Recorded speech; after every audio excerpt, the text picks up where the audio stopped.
باب نمبر 28 باب ما جاء فی الصلاۃ علی الشہداء و دفنہم، یہ باب ہے شہداء کے نماز جنازہ اور دفن کے بیان میں، یعنی جو لوگ شہید ہوتے ہیں ان کی نماز جنازہ پڑھی جائے گی یا نہیں، ان کو غسل دیا جائے گا یا نہیں۔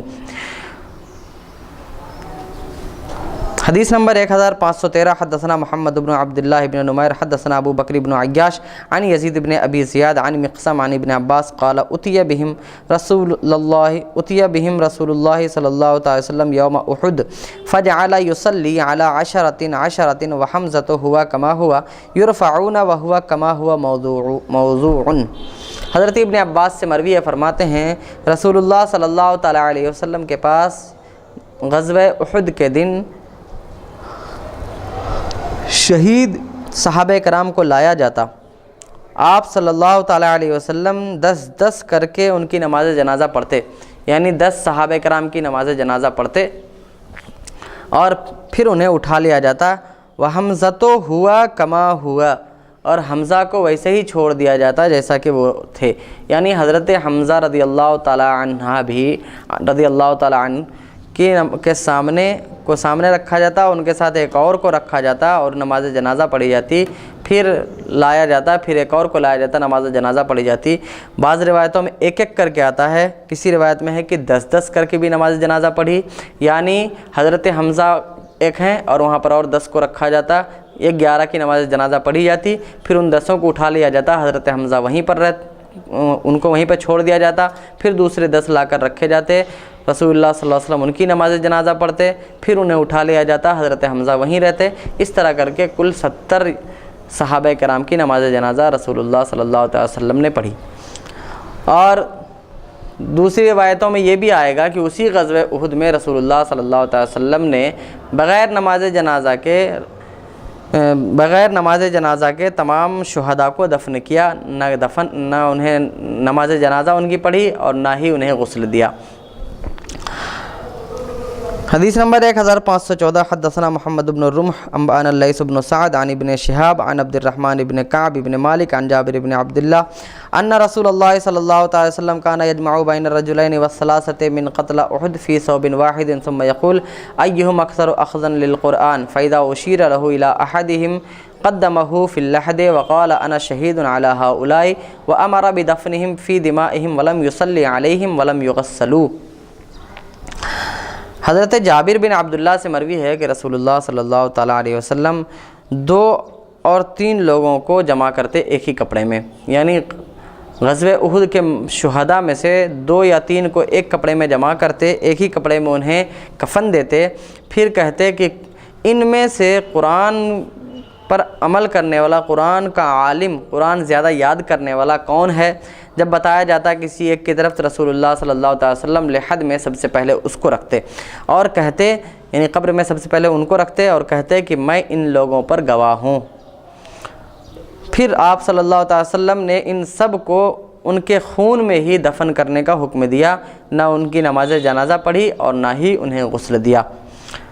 تو پہلے والی حدیث جو گزری اس میں یہ تھا کہ رسول اللہ صلی اللہ علیہ وسلم نے 10 کر کے نماز جنازہ پڑھی اور حضرت حمزہ ہر جنازے میں شریک تھے، یعنی حضرت حمزہ کی کئی بار نماز جنازہ ادا کی گئی۔ اس میں یہ ہے کہ رسول اللہ صلی اللہ علیہ وسلم نے ان میں سے کسی کی نماز جنازہ نہیں پڑھی۔ اب دونوں کا حاصل یہ ہوتا ہے کہ پہلی حدیث ثبوت پر دلالت کرتی ہے کہ شہداء کی بھی نماز جنازہ ہے، اور دوسری حدیث نفی پر دلالت کرتی ہے کہ جو لوگ شہید ہوتے ہیں ان کی نماز جنازہ نہیں۔ اور